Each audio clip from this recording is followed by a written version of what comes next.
ఎలా ఉన్నారు? బాగున్నారా? ఏం లేదండి, ఒక రైస్ది చేయాలనుకుంటున్నానండి. వెల్లుల్లి కారంతో మనకు నోటికి ఏదన్నా కూరగాయలు అన్నీ ఉన్నా కూడా ఓసారి తినబుద్ధి కాదండి. ఏం లేదండి, శనగపప్పు, మినపప్పు, జీలకర్ర అవి వేసి కొద్దిగా దూర వేగనిచ్చి కొంచెం ఎరుపు వచ్చినాక వెల్లుల్లి కారం వేయాలండి.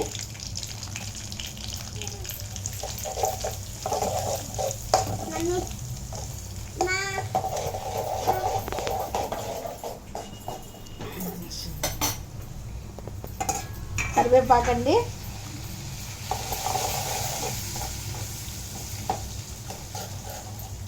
కాస్త పసుపు వేద్దామండి.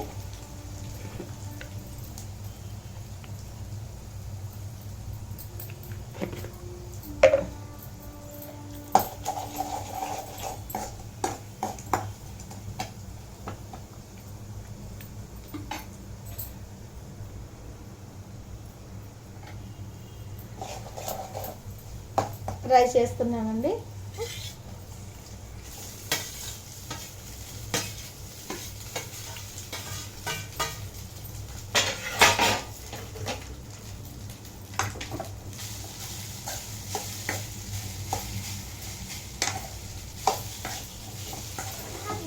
మనం ఏ కూరగాయలతో తిన్నా కూడా అంత టేస్ట్ ఉండదండి, దీంతో తింటే అంత టేస్ట్గా ఉంటుంది. మనకి ఎప్పుడైనా నోరు బాగాలేనప్పుడు ఈ విధంగా చేసుకొని తింటే చాలా బాగుంటుందండి.